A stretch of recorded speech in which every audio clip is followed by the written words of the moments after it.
Program Directors, Dr. Vitara Matisela and Ms. Rosi Mutini, His Excellency, the Honorable Deputy President of the Republic of South Africa, Cyril Ramaphosa, members of the Mabele family, and members of a beloved organization,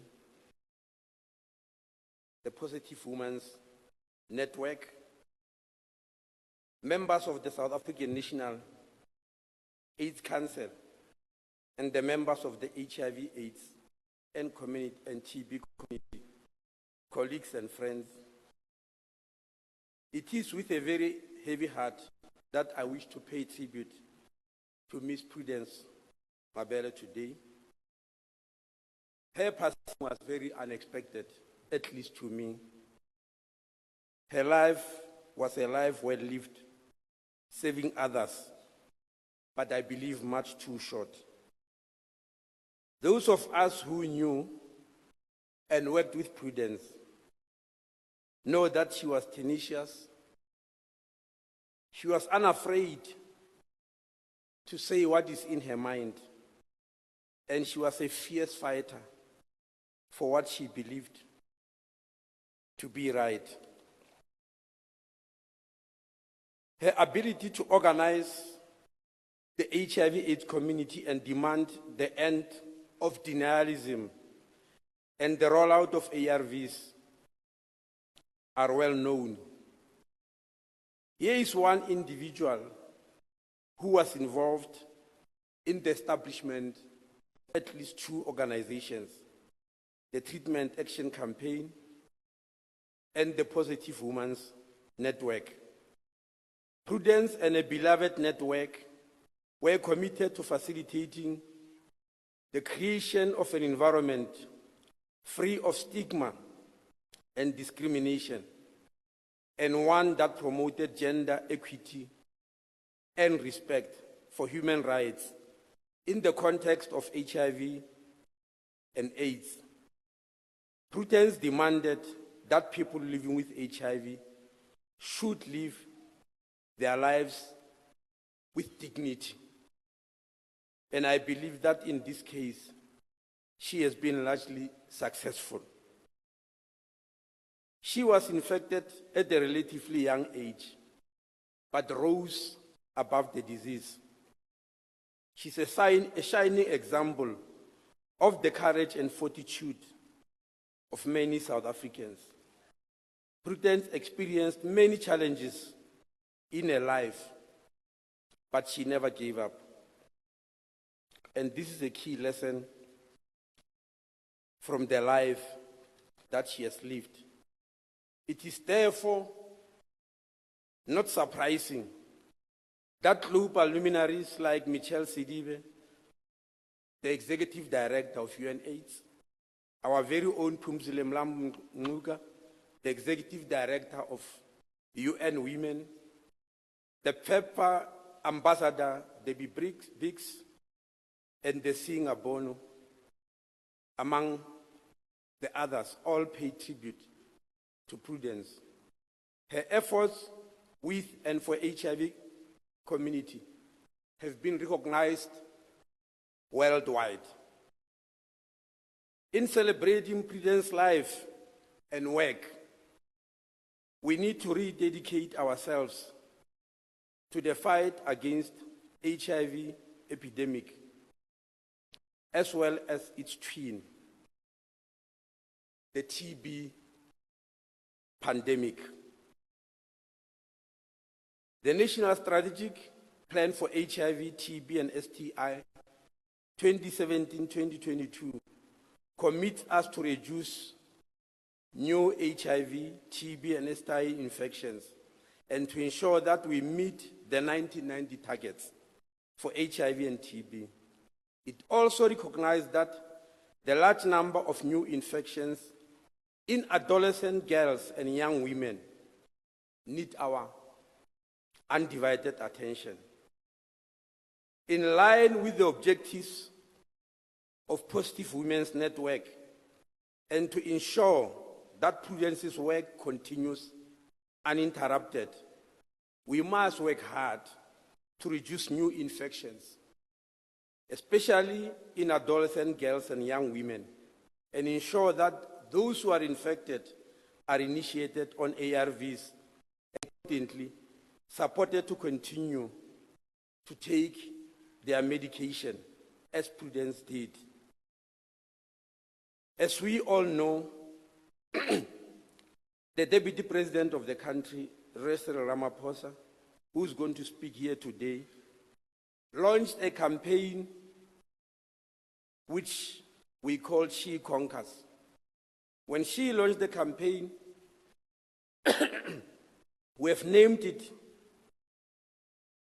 Whole Society, Whole Government Program, targeting girls and young women in the age group 15 to 24 years, because that's where we had a problem. We launched a campaign through social media for this campaign to be given a name. And a young girl from Limpopo gave a very appropriate name. She called it She Conquers. And we said there are 5 objectives that must be met by She Conquers. Well, the fact that the girl who won the competition and gave this name is from Limpopo had nothing to do with me coming from there. It was just an open competition. And She Conquers meant 5 things to us. That girls and young women in this age group must conquer the new infections of HIV and AIDS. They must conquer infections from sexually transmitted diseases. They must conquer gender-based violence. They must conquer ignorance and stay at school. And we have to help conquer poverty amongst them in terms of skills and employment opportunities.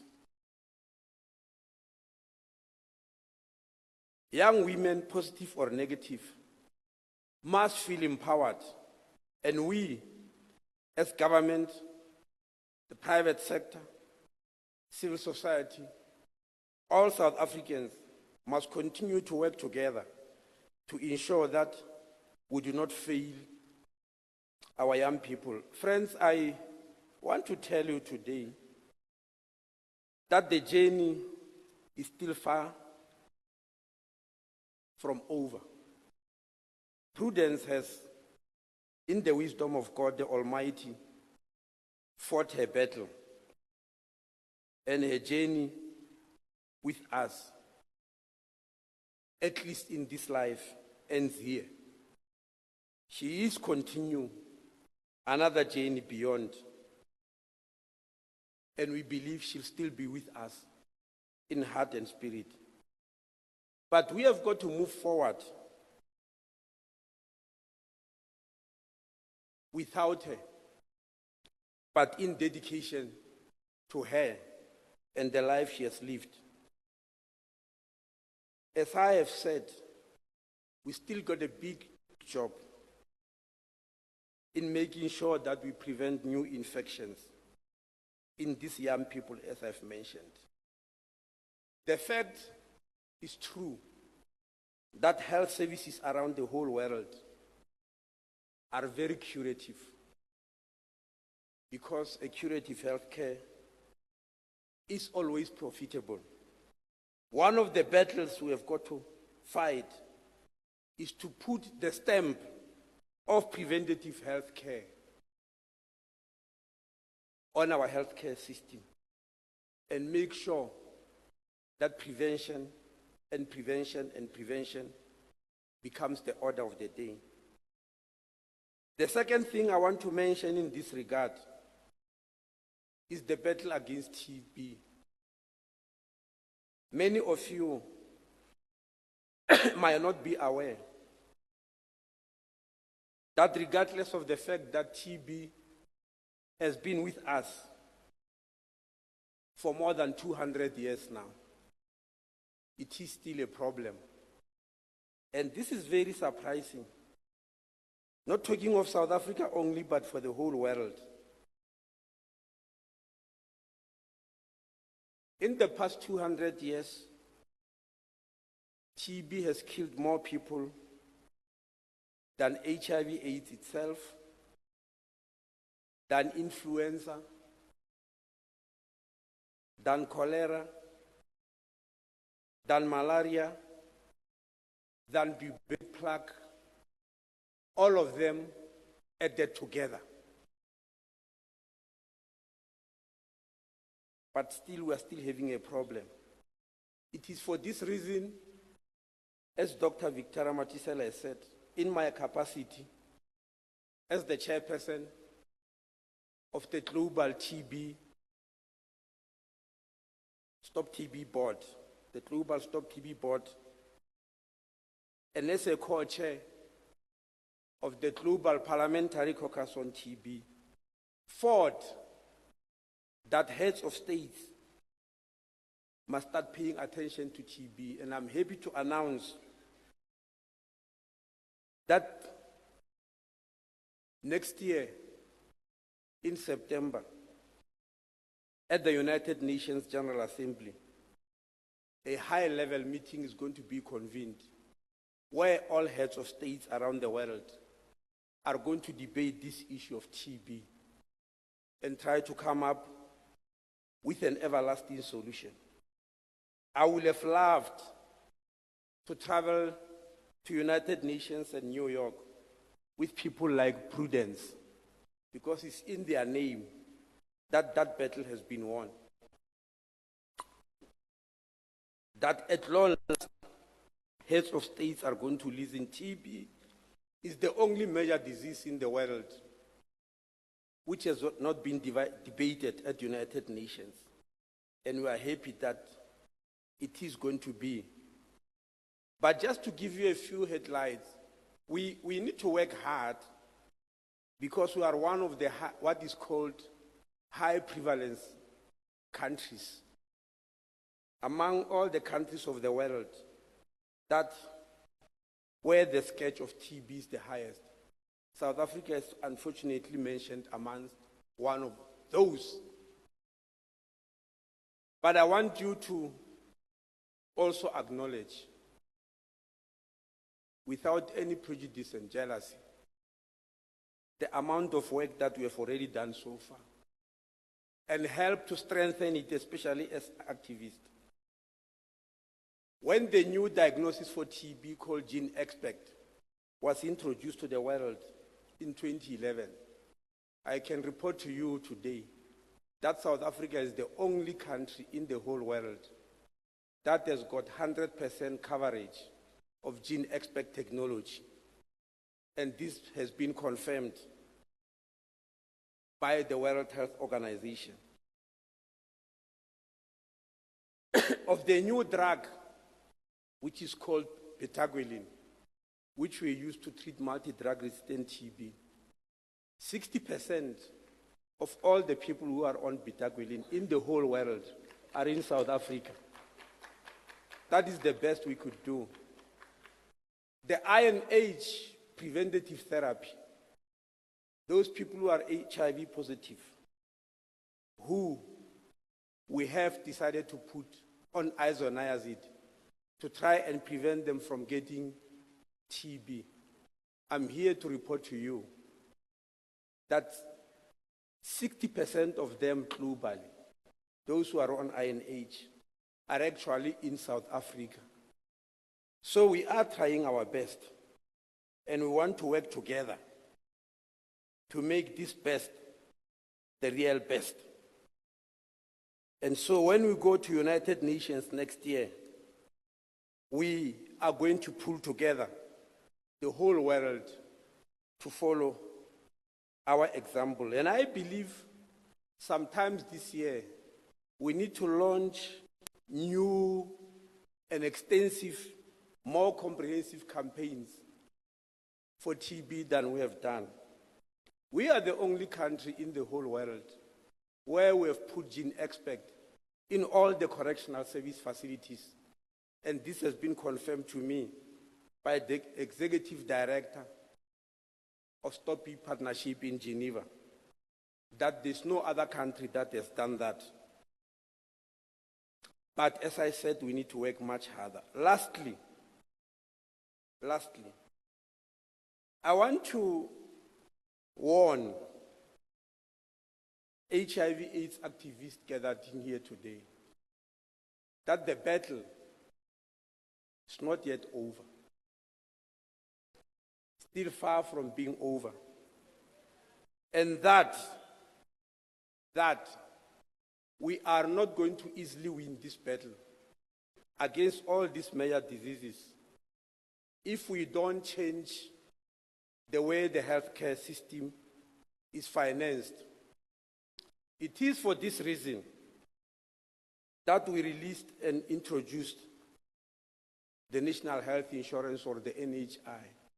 And my warning is, you should never believe that the battle to equalize the financing of the healthcare system will be won by one minister. It's a revolution. No revolution is won by one person. Revolutions are won by whole societies. Because unless we change the dynamics of healthcare financing, we'll keep on complaining. I mean, it's a fact.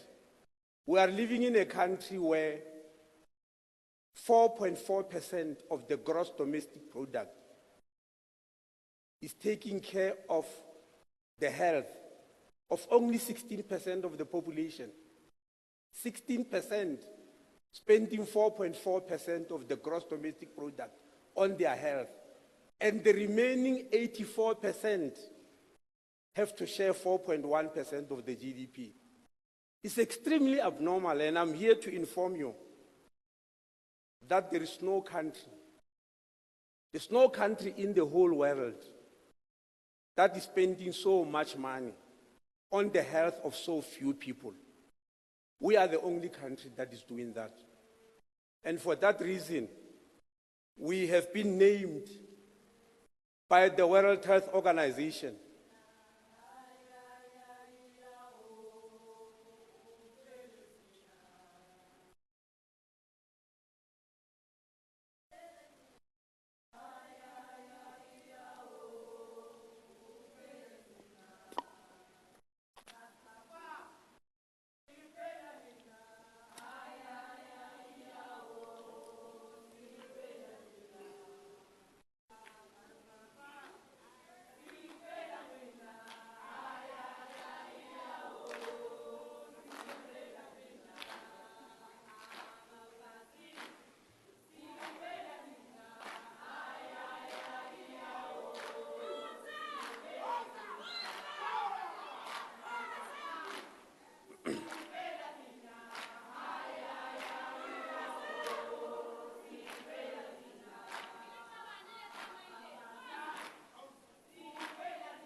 Thank you. Thank you very much for singing in support of the revolution for national health insurance. It shows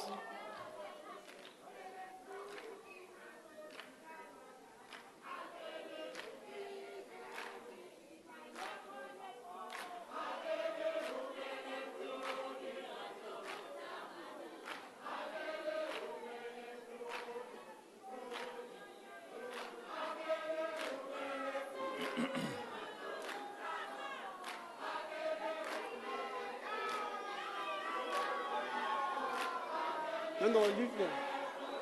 Leave them to sing. No, what now?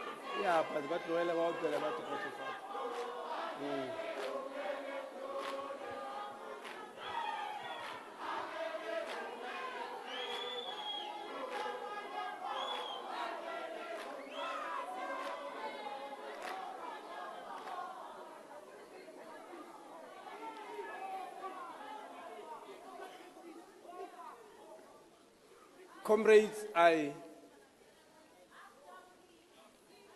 Comrades, I don't think it's appropriate to disrupt Prudence funeral. I'm not sure what that is all about, but I want to warn you.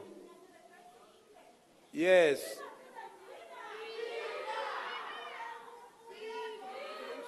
Yeah? Yeah. I want to do so.